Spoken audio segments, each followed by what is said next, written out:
Fascist শোষকের আয়ু অবশ্যই ফুরিয়ে আসছে। আমরা অবশ্যই বিজয়ী হব এবং জনগণের নির্বাচিত প্রতিনিধিরাই বাংলাদেশ পরিচালিত করবে। ছাত্রলীগকে নিষিদ্ধ করেছে কারা নিষিদ্ধ করেছে? যাদের নিজেদের কোনো বৈধতা নেই, যার নিজেদের কোনো সাংবিধানিক ভিত্তি নেই, যাদের জনগণের কোনো ম্যান্ডেট নেই। তার মানে বাংলাদেশের জনগণ এই মুহূর্তে পর্যদস্ত। আজকে বাংলাদেশের যে ভাগ্য রয়েছে সেটি অর্থনৈতিক বিপর্যয় হোক, মানবিক বিপর্যয় হোক, এবং সবচেয়ে বড় কথা যেই গণতন্ত্রের জন্য যেই গণতন্ত্র আমাদের মুক্তিযুদ্ধের চেতনার অন্যতম ভিত্তি, যেই গণতন্ত্র আমাদের স্বাধীনতা আন্দোলনের স্পিরিট, সেই গণতন্ত্রকে সম্পূর্ণভাবে নির্বাসনে পাঠানো হয়েছে। আমরা যে গণতন্ত্র, অসাম্প্রদায়িকতা, ধর্মনিরপেক্ষ মূল্যবোধকে প্রতিষ্ঠা করার জন্য স্বাধীনতা ছিনিয়ে এনেছে, সেই স্বাধীনতাকে নস্যাৎ করে দিয়ে তাদের তথাকথিত রিসেট বাটনের মাধ্যমে ভিন্ন একটি রাজনৈতিক আঙ্গিক পরিচালনা করার চেষ্টা করা হচ্ছে। বাংলাদেশের জনগণ যেমন বিপন্ন হয়েছে, আমাদের মৌলিক মানবাধিকার যেমন নির্বাসনে পাঠানো হয়েছে, বাংলাদেশ ছাত্রলীগকে ঠিক একই রকম অবস্থার মধ্য দিয়ে কিন্তু যেতে হচ্ছে। এবং তারা এই ফ্যাসিস্ট শোষকের দল, তারা জানতো যে সবচেয়ে প্রতিবাদী প্রতিরোধের প্রতিরোধের দুর্গটি বাংলাদেশ ছাত্রলীগের মধ্য থেকে আসবে। ছাত্রলীগকে এই যে রাষ্ট্রীয় নির্যাতন নিপীড়নের শিকার করা, এটির উদ্দেশ্য তো এটি যে তাদের যে অগণতান্ত্রিক শোষণ সেটিকে নিরাপদ রাখা, তাদের যে ফ্যাসিবাদী কায়দা সেটিকে আরো অটুট করা, বাংলাদেশের জনগণের উপরে যে জুলুম এবং নির্যাতন, সেই জুলুম এবং নির্যাতনকে প্রশ্নহীন করার জন্যই তারা বাংলাদেশ ছাত্রলীগকে নিষিদ্ধ করেছে। সার্বিকভাবে এবারের প্রেক্ষাপটে আমাদের জন্য ভিন্ন। আমরা একটি লড়াইয়ের মধ্যে রয়েছে, একটি সংগ্রামের মধ্যে রয়েছে, এবং আমরা বাংলাদেশ ছাত্রলীগের নেতাকর্মীরা, বাংলাদেশ ছাত্রলীগের সর্বস্তরের নেতাকর্মীরা আমাদের ব্যক্তিগত চাওয়া পাওয়া সবকিছু ভুলে গিয়ে এই দেশের মানুষের জন্য, গণতন্ত্রের জন্য, মৌলিক মানবাধিকার প্রতিষ্ঠা করার জন্য, সেটি জাতিসংঘের মানবাধিকার সনদ হোক, আমাদের বাংলাদেশের যে গণতান্ত্রিক অঙ্গীকার হোক, সেগুলো অটুট রাখার জন্য, বাস্তবায়ন করার জন্য, নাগরিকের মর্যাদা, ব্যক্তি স্বাধীনতা, সংগঠনের স্বাধীনতা, সমাবেশ করার স্বাধীনতা এবং জনগণের ম্যান্ডেট ফিরিয়ে আনার জন্যই বাংলাদেশ ছাত্রলীগ এই মুহূর্তে লড়াই করছে। যে কারণে এই প্রতিকূল পরিস্থিতিতে অবশ্যই যেমন চ্যালেঞ্জিং, একই সঙ্গে প্রতিকূল পরিস্থিতিতে আমাদের লড়াইকে আরো বেশি বেগবান করেছে বলে আমি মনে করি। এই 5 আগস্টের পরবর্তী প্রেক্ষাপটে বাংলাদেশ ছাত্রলীগের কয়েক লাখ নেতা কর্মী, তারা তাদের শিক্ষার অধিকার, যেটি তাদের মৌলিক মানবাধিকার, যেটি সংবিধান স্বীকৃত অধিকার, সে অধিকার থেকে বঞ্চিত রয়েছে শুধুমাত্র তার রাজনৈতিক আদর্শ, রাজনৈতিক বিশ্বাসের কারণে। তার শিক্ষার অধিকারকে কুক্ষিগত করে রাখা হয়েছে। আমাদের মেধাবী শিক্ষার্থীরা, সেটি মেডিকেল কলেজের শিক্ষার্থী হোক, ইঞ্জিনিয়ারিং বিশ্ববিদ্যালয়ের শিক্ষার্থী হোক, বিশ্ববিদ্যালয়ের শিক্ষার্থী হোক, সেখানে তারা আজকে লেখাপড়া শেষ করছে, ইন্টার্নশিপ করছে, এবং এই সরকার তারা কি করছে? তাদের ছাত্রত্ব বাতিল করে দিচ্ছে, সার্টিফিকেট বাতিল করে দিচ্ছে, নানা ধরনের বেআইনি শাস্তির মুখোমুখি তাদের করছে। তো গোটা আমাদের শিক্ষা প্রতিষ্ঠানগুলোকে আজকে কি ধরনের এক ধরনের নির্যাতন ক্যাম্পে পরিণত করা হয়েছে সেটা তো আমরা দেখেছি। এবং এই ধরনের হত্যাকাণ্ডের যে ঘটনাগুলো ঘটেছে, ঢাকা বিশ্ববিদ্যালয়ের তোফাজ্জল হোক, জাহাঙ্গীরনগর বিশ্ববিদ্যালয়ের শামীম মোল্লা হোক, রাজশাহী বিশ্ববিদ্যালয়ে মাসুদের ঘটনা হোক, প্রত্যেকটি ক্ষেত্রেই তো প্রমাণিত হয়েছে যে এক ধরনের কিলিং মিশন গুলো কিভাবে বাস্তবায়ন করা হচ্ছে আজকের শিক্ষা প্রতিষ্ঠানগুলোতে। এবং জয় বাংলা বলার অপরাধে একটি রাজনৈতিক স্লোগান দিচ্ছে, একটা বিশ্বাসের কথা বলছে, যেটি আমাদের মুক্তিযুদ্ধের মর্মবাণী, সেটি বলার কারণে পিটিয়ে হত্যা করা হচ্ছে আমাদের ছাত্রলীগের নেতা কর্মীদেরকে। প্রত্যেকটি বাংলাদেশ ছাত্রলীগের সকল স্তরের নেতা কর্মীদেরই কোনো না কোনো মামলার আওতায় নিয়ে আসা হয়েছে, হয় কারাগারে থাকতে হচ্ছে, না হলে পালিয়ে বেড়াতে হচ্ছে। এই হচ্ছে গোটা বাংলাদেশের বাস্তবতা। বাবার জানাজায় যাওয়ার সুযোগ হচ্ছে না, মা জায়নামাজে থাকা অবস্থা দিয়ে মারা যাচ্ছে। এটা তো আমরা অহরহই দেখছি বাংলাদেশের বর্তমান বাস্তবতায়। এবং এই বাস্তবতা শুধু ছাত্রলীগের কর্মীদের উপর হচ্ছে সেটি কিন্তু না, আজকে গোটা বাংলাদেশ ব্যাপী আজকে এই নির্যাতন নিষ্পেষণের ঘটনাগুলো ঘটছে, এই জুলুমের ঘটনাগুলো ঘটছে। এবং এটির বিপরীতে আমাদের গণতান্ত্রিক স্পেসকে সম্পূর্ণ কুক্ষিগত করা হয়েছে, কোনো ধরনের অধিকারের জায়গাটি রাখা হয়নি, এবং জনগণের ম্যান্ডেটের কোনো ধার ধারা হচ্ছে না। আজকে জনগণের ম্যান্ডেট বিহীন একটি সরকার কায়েম হয়ে তারা আজকে আমাদেরকে গণতন্ত্রের সবক দিচ্ছে। নিজেরা ফ্যাসিস্ট শাসনের টেক্সট বুক এক্সাম্পল হয়েও তারা আজকে অপরকে সেই গণতন্ত্র বিরোধী বলে বলার মতো এক ধরনের বাস্তবতা তারা তৈরি করেছে। সংবাদ মাধ্যমকে কিভাবে নিয়ন্ত্রণ করা হচ্ছে, সংবাদ মাধ্যম কিভাবে যমুনা থেকে নিয়ন্ত্রণ করা হচ্ছে, এবং এটি তো বাংলাদেশের মানুষের কাছে প্রত্যেক মুহূর্তেই পরিলক্ষিত হচ্ছে। ছাত্রলীগের কর্মীরা, আর আমরা আগেও বলেছি যে এদের এই নিষেধাজ্ঞাকে আমরা থোড়াই কেয়ার করি, এদের এই নিষেধাজ্ঞার কোনো গুরুত্বই আমাদের কাছে নেই। আমাদের সামরিক স্বৈরশাসক পাকিস্তানের সময় সামরিক স্বৈরশাসক আইয়ুব খান ছাত্রলীগকে নিষেধাজ্ঞা দিয়েছিল, তো সেই নিষেধাজ্ঞাকে আমরা কেয়ার করেছি। মুক্তিযুদ্ধ চলাকালীন সময় আওয়ামী লীগ ছাত্রলীগকে নিষিদ্ধ করা হয়েছে, তো যারা নিষিদ্ধ করেছে তাদের বিরুদ্ধে লড়াই করে বাংলাদেশ ছাত্রলীগ, বাংলাদেশ স্বাধীন হয়েছে, আমরা স্বাধীনতা আন্দোলনে নেতৃত্ব দিয়েছি। এই বাংলাদেশের অস্তিত্বের সঙ্গেই তো বাংলাদেশ ছাত্রলীগের প্রশ্নটি জড়িত রয়েছে। স্বাধীনতার জন্য, সার্বভৌমত্বের জন্য, মানবসের মুক্তির জন্য, গণতন্ত্রের জন্য ছাত্রলীগের নেতা কর্মীরা যুগে যুগে সংগ্রাম করেছে, যে কারণে আমরা মনে করি যে আজকে ছাত্রলীগের কর্মীরাও সেই সংগ্রামের মধ্যে রয়েছে এবং এই অপশক্তির দর্প চূর্ণ করে বাংলাদেশের সত্যিকারের গণতান্ত্রিক পরিবেশ, ন্যায় বিচার সঙ্গত পরিবেশ নিশ্চিত করার মাধ্যমে বাংলাদেশ ছাত্রলীগের নেতা কর্মীরা তাদের ইতিহাস অর্পিত দায়িত্ব পালন করবে। দেশব্যাপী আমরা যে বিপর্যয়ের শিকার হয়েছি, নেতা কর্মীরা যে নির্যাতনের শিকার হয়েছে, সংগঠনকে নিষিদ্ধ করা হয়েছে, রাষ্ট্রীয় বাহিনী লেলিয়ে দেওয়া হচ্ছে এবং এদের এই পেটোয়া বাহিনী যারা তৈরি করেছে, পেটোয়া বাহিনী লেলিয়ে দেওয়া হচ্ছে। আমাদের নেতা কর্মীরা কারাগারে রয়েছে, আমরা তো খোঁজ খবর অনেক ক্ষেত্রে নিতে পারছি না। পরিবারের পাশে, স্বজনদের পাশে দাঁড়ানোর ক্ষেত্রে আমাদের যে ভূমিকা রাখার কথা ছিল সেটি তো প্রত্যাশিত মাত্রায় হচ্ছে না। নেতাকর্মীদের এই প্রশ্নটি যৌক্তিক এবং একই সঙ্গে এই বিপর্যয়ের মুখে রয়েছে নেতাকর্মীদের অভিমান, তাদের এই প্রতিকূল পরিস্থিতি মোকাবেলা করা, তারা যে ধরনের বিপন্ন অবস্থার শিকার হচ্ছে এবং বিপন্ন অবস্থার শিকার হয়েও তারা যে লড়াই অব্যাহত রেখেছে, এটি তো প্রমাণ করে সংগঠনকে তারা প্রচন্ড ভাবে ভালোবাসে, আদর্শকে তারা প্রচন্ড ভাবে ভালোবাসে। এবং আমরা বাংলাদেশ ছাত্রলীগ আমরা ক্রমাগত চেষ্টা করছি যে এই সীমাবদ্ধতাগুলো অতিক্রম করার এবং এটি নেটওয়ার্কের আওতায় নিয়ে আসার। অনলাইনে অফলাইনে মিটিং করার চেষ্টা করছি। আমাদের এই প্রতিষ্ঠা বার্ষিকীর কর্মসূচিগুলো আজকে দেখুন, আজকেও বাংলাদেশ ছাত্রলীগের নেতাকর্মী, কয়েক হাজার নেতাকর্মী আজকে কারারুদ্ধ হয়েছে, অনেক কয়েক শত নেতাকর্মী আজকে আহত হয়েছে। ছাত্রলীগের নেতাকর্মীরা কিন্তু সবখানে বাংলাদেশের প্রত্যেকটি উপজেলায় আজকে তারা মিছিল করেছে গণতন্ত্রের দাবিতে। শেখ হাসিনা আসবে, বাংলাদেশ আসবে শীর্ষক তারা মিছিল করেছে। শীতার্ত মানুষের কাছে শীতবস্ত্র পৌঁছে দিয়েছে, খাদ্য বস্ত্র উপহার পৌঁছে দিয়েছে, শিক্ষার্থীদের কাছে তারা বই উপহার দিয়েছে, অনলাইনে অফলাইনে প্রত্যেকটি মুহূর্ত আলোচনা সভা করছে, বর্ধিত সভা করছে। তৃণমূলের নেতাকর্মীরা কিন্তু এই চাওয়া পাওয়ার বেদনা ভুলে আমাদের সীমাবদ্ধতা অতিক্রম করে সংগঠনের যে সম্ভাবনা রয়েছে সেটিকে ধারণ করে এগিয়ে যাচ্ছে।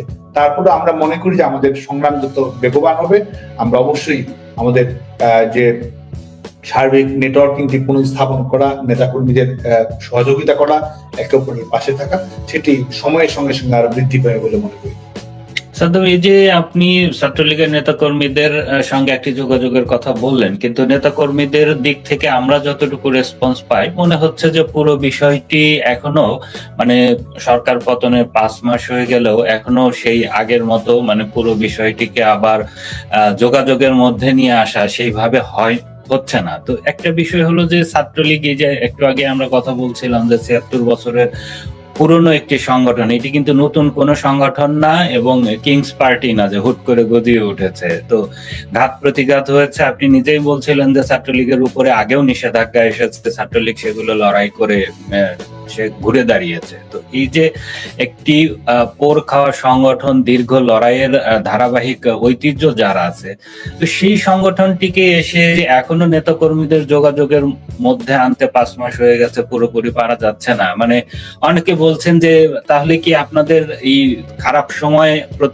আসতে পারে বা প্রতিকূল সময় আসতে পারে, এ ধরনের কোনো প্রস্তুতি ছিল না? আপনারা কি ভেবেছিলেন যে আওয়ামী লীগ আসলে সারা জীবন ক্ষমতায় থেকে যাবে, এরকম কিছু?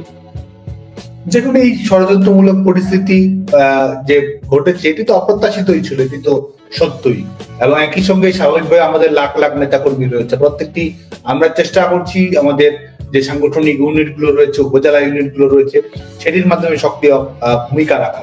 লাখ লাখ নেতাকর্মী রয়েছে। সব বিষয়টি হচ্ছে যে গোটা দেশব্যাপী যে নির্যাতন, জুলুম চাপিয়ে দেওয়া হচ্ছে, সেখানে তো কারণই ভালো থাকার সুযোগ নেই। এবং আমাদের আওয়ামী লীগের নেতাকর্মীদের উপরে 5 আগস্টের আগে কিংবা 5 আগস্টের পরবর্তী সময়ে কিভাবে আক্রমণ করা হয়েছে প্রত্যেক জনের বাড়িঘর পুড়িয়ে দেওয়া হয়েছে, প্রত্যেক জনের বাড়িঘর লুটপাট করা হয়েছে, যারা ব্যবসা বাণিজ্যের সঙ্গে সম্পৃক্ত ছিল তাদের ব্যবসা বাণিজ্য ছিনিয়ে নেওয়া হয়েছে। গোটা বাংলাদেশে তো এক ধরনের ত্রাসের রাজত্ব কায়েম করা হয়েছে, গোটা বাংলাদেশে এক ধরনের সন্ত্রাসের জনপদে পরিণত করা হয়েছে, কারো তো বাড়িতে পর্যন্ত থাকার সুযোগ নেই। তো সার্বিকভাবে এবারের যে পরিস্থিতি রয়েছে, এবারের পরিস্থিতি তো অবশ্যই নতুন, একটি চ্যালেঞ্জিং সময় রয়েছে। তো এই পরিস্থিতির মধ্য দিয়ে আমাদের যে সাংগঠনিক শক্তিটি রয়েছে, সেই সাংগঠনিক শক্তিকে তো তারা শুরুতেই ভেঙে দেওয়ার চেষ্টা করেছে, যে কারণেই তো এই অবৈধ সরকার নিষেধাজ্ঞা, এই নিষিদ্ধের নাটক মঞ্চস্থ করেছে, যে কারণেই তো আওয়ামী লীগের সকল স্তরের নেতা কর্মীদের উপরে কিভাবে তার আঘাত চালিয়েছে, জীবন বিপন্ন হয়েছে বাংলাদেশ ছাত্রলীগের, বাংলাদেশ আওয়ামী লীগের প্রত্যেকটি নেতা কর্মী। এবারের যে প্রেক্ষিতটি রয়েছে 5 আগস্ট পরবর্তী সময়ে, 5 আগস্টের আগেও যে ঘটনাগুলো ঘটেছে, তো গোটা বাংলাদেশেই তো এক ধরনের একটি মৃত্যুপুরীতে পরিণত করা হয়েছে। এই লড়াইয়ের মধ্যে স্বাভাবিকভাবেই সকল কিছু সীমাবদ্ধ থাকবেই, এটাই মনে করি। একই সঙ্গে এটিও সত্য যে আমাদের এই সাংগঠনিক যে কাঠামোটি ঢেলে সাজানোর প্রয়োজন ছিল, আধুনিকত্ব নিয়ে আসার প্রয়োজন ছিল, নতুন উপকরণ নিয়ে আসার প্রয়োজন ছিল, এবং সংগঠনের শুধুমাত্র সংগঠনের নিজস্ব কিছু বিধি ব্যবস্থা থাকা প্রয়োজন ছিল, যাতে করে আমরা এই সমস্যাগুলো অ্যাড্রেস করতে পারি। এটি তো রয়েছেই। আমরা বিশ্বাস করি যে আমাদের এই বাংলাদেশ ছাত্রলীগ এই সমস্যাগুলো অবশ্যই সামনে অ্যাড্রেস করার চেষ্টা করবে। একদম। এই যে আমাদের সামাজিক যোগাযোগ মাধ্যম থেকে, বিশেষ করে ফেসবুক থেকে বেশ কয়েকটা প্রশ্ন বারবার আসে, তো আমি মনে করি যে এটারও আসলে আপনার একটু জবাব দেওয়া উচিত। সেটা হচ্ছে যে বলা হচ্ছে যে ছাত্রলীগে আপনি এবং ইনার নেতৃত্বে থাকার সময় অনেক কমিটি বাণিজ্য হয়েছে, আপনারা বিপুল অর্থবিত্তর মালিক হয়েছেন এখান থেকে, এবং গণমাধ্যমের খবর অনুযায়ী আপনি আপনার নিজের এলাকায় 100 কোটি টাকার সম্পদ বানিয়েছেন। কি বলবেন? প্রশ্নই আসে না। আমরা বাংলাদেশ ছাত্রলীগের কমিটি গঠন প্রক্রিয়া, আমরা যে প্র্যাকটিসটি ফলো করি সেটি কাউন্সিলের মাধ্যমে আমরা করার চেষ্টা করছি। কাউন্সিলের মাধ্যমে বেশিরভাগ কমিটি গঠিত হয়েছে, আর 5 আগস্টের পরবর্তী কমিটি গঠন প্রক্রিয়ায় বন্ধই রয়েছে। এবং আমরা বাংলাদেশ ছাত্রলীগের কর্মকাণ্ড আমরা পরিচালনা করেছি সংগঠনকে ভালোবেসে। স্বাভাবিকভাবে আমি এর আগে যে সমস্যাগুলোর কথা উল্লেখ করেছি, সেটির মাধ্যমে সবাইকে তো নেতৃত্বে নিয়ে আসা, পদায়িত করার সুযোগ আমাদের নেই। আর আজকে তো যারা ক্ষমতার জবরদখল করে রয়েছে, রাষ্ট্রযন্ত্র যারা দখল করে রয়েছে, তারাও তাদের সবকিছুই তো আজকে অপশক্তির হাতে রয়েছে। বাংলাদেশ ছাত্রলীগের কর্মী হিসেবে আমরা কখনো ক্ষমতা ব্যবহার করেছি কিনা, আমরা কখনো কোনো ধরনের সুযোগ সুবিধা নিয়েছি কিনা, এটি গোটা বাংলাদেশের মানুষের যাচাই বাছাই করার সুযোগ রয়েছে। এবং আমরা চ্যালেঞ্জ করে বলতে পারি, আজকে 5 মাস অতিক্রম হয়েছে, কোথায় কি রয়েছে না রয়েছে গোটা বাংলাদেশের মানুষের সামনে উন্মুক্ত হওয়ার সুযোগ রয়েছে। সংগঠন হিসেবে আমাদের চলার পথে ভুল রয়েছে, ত্রুটি বিচ্যুতি রয়েছে, সিদ্ধান্ত গ্রহণ প্রক্রিয়ায় নানা সময় নানা ধরনের ঘটনা ঘটে, সেটি ভিন্ন বিষয়। কিন্তু সংগঠন পরিচালনা করতে গিয়ে আমরা সবসময় আমাদের দায়িত্বের প্রতি সৎ থাকার চেষ্টা করেছি এবং ভবিষ্যতে থাকবো, কারণ সংগঠনের শিক্ষাই আমাদের এটি দেয়। এবং আমরা সবসময় সততার আলোকে আমাদের কর্মকাণ্ড পরিচালনা করার চেষ্টা করেছি। সাদ্দাম, আরেকটি বিষয়, এটি ছাত্রলীগের, আমি দীর্ঘদিন ধরে আওয়ামী লীগের এবং রাজনৈতিক প্রতিবেদক হিসেবে সংবাদ সংগ্রহ করেছি। এর আগেও ছাত্রলীগের বিভিন্ন সভাপতি, সাধারণ সম্পাদকের বিরুদ্ধে একই অভিযোগ ছিল, আপনাদের দুজনের বিরুদ্ধেও একই অভিযোগ উঠেছে। প্রশ্নটা হলো যে আপনাদের বিরুদ্ধে অভিযোগ অনেক কেন্দ্রীয় নেতা, এমপি এবং জেলার আওয়ামী লীগের নেতাদের আপনারা ফোন ধরতেন না, আপনাদেরকে ফোনে পাওয়া যেত না, এবং এই যে নেতৃত্ব নির্বাচন প্রক্রিয়ার এই জায়গাতে একটি সাংগঠনিক ঘাটতি রয়েছে, যেহেতু আপনারা সমন্বয় করতেন না তাদের সঙ্গে।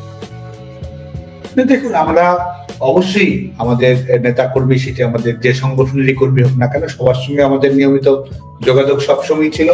বাংলাদেশ ছাত্রলীগের যে কর্মচাঞ্চল্য, বাংলাদেশ ছাত্রলীগের যে কর্ম প্রক্রিয়া এবং বাংলাদেশ ছাত্রলীগের যে লাখো নেতা কর্মী, প্রত্যেক মুহূর্তে আমাদেরকে সিদ্ধান্ত গ্রহণ করতে হয়, অগ্রাধিকার বাছাই করতে হয়, সেটির ভিত্তিতে কর্মকাণ্ড পরিচালনা করতে হয়। 24 ঘন্টায় আমাদের কোনো না কোনো কর্মকাণ্ড পরিচালনা করতে হয়, এবং যেটি হয়তো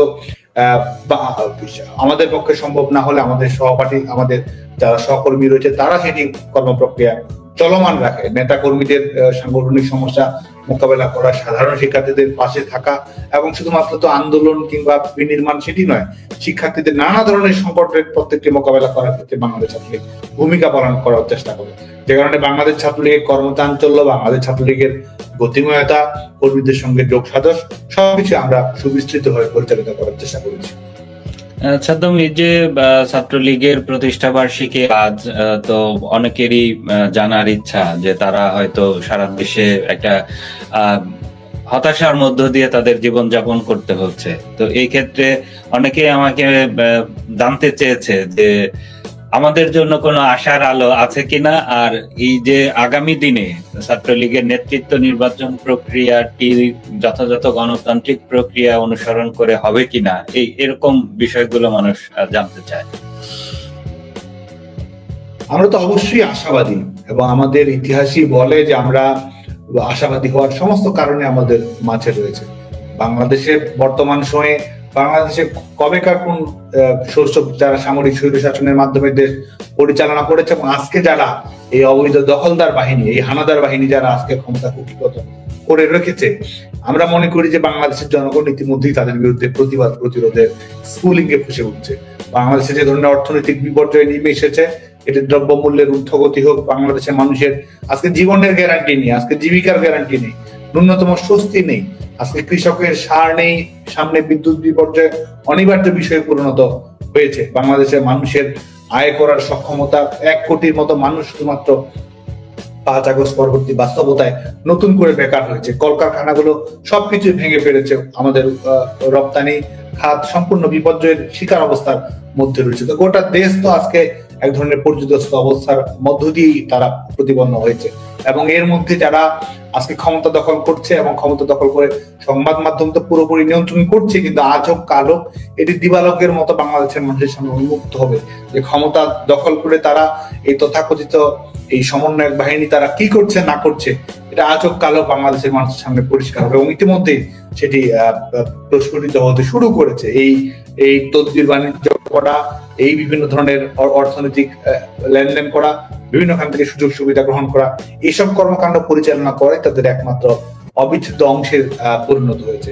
এবং আমরা কবে কোন গণতান্ত্রিক আন্দোলনকে তারা রুদ্ধ করতে পেরেছে বাংলাদেশ ছাত্রলীগের, এবং আমরা বিশ্বাস করি যে বাংলাদেশে আজকে তো আমরা নিজেদের প্রয়োজন, সাংগঠনিক প্রয়োজন সেটি তো নয়, সেটির পাশাপাশি সবচেয়ে বড় যেটি বিষয় রয়েছে, আমাদের সংগ্রাম তো গণতন্ত্রের সংগ্রাম, আমাদের সংগ্রাম তো কুক্ষিগত গণতন্ত্রকে মুক্ত করার সংগ্রাম, আমাদের সংগ্রাম তো অবরুদ্ধ গণতন্ত্রকে মুক্ত করার সংগ্রাম, আমাদের সংগ্রাম তো বাংলাদেশের মানুষের ব্যক্তি স্বাধীনতা, মৌলিক অধিকার, মানবাধিকার প্রতিষ্ঠা করার সংগ্রাম, আমাদের সংগ্রাম তো বাংলাদেশের জনগণের যে ম্যান্ডেট রয়েছে সেই জনগণের ম্যান্ডেট, জনগণের আত্মমর্যাদা ফিরিয়ে দেওয়ার সংগ্রাম, আমাদের সংগ্রাম তো বাংলাদেশের শিক্ষার্থীদের শিক্ষার অধিকার, গণতান্ত্রিক শিক্ষা প্রতিষ্ঠান প্রতিষ্ঠা করার সংগ্রাম। তো আমাদের সংগ্রাম তো বাংলাদেশের নাগরিকদের সঙ্গে ওতপ্রোতভাবে সম্পৃক্ত সংগ্রাম, এবং আমরা মনে করি যে আমরা অবশ্যই এই ফ্যাসিস্ট শোষকের আয়ু অবশ্যই ফুরিয়ে আসছে, আমরা অবশ্যই বিজয়ী হব, এবং জনগণের নির্বাচিত প্রতিনিধিরাই বাংলাদেশ পরিচালিত করবে। এবং যারা বাংলাদেশের মানুষের মৌলিক মানবাধিকার নিয়ে ছিনিমিনি খেলছে, বাংলাদেশের মানুষের জানমাল নিয়ে যারা ছিনিমিনি খেলছে, যারা শিক্ষার্থী হত্যাকারীদেরকে যারা ইন্ডেমনিটি দিয়েছে, তাদের বিরুদ্ধে বাংলাদেশের জনগণ ঐক্যবদ্ধ হয়ে জাগ্রত হয়ে এই পরাশক্তির, এই অপশক্তির পরাজয় নিশ্চিত।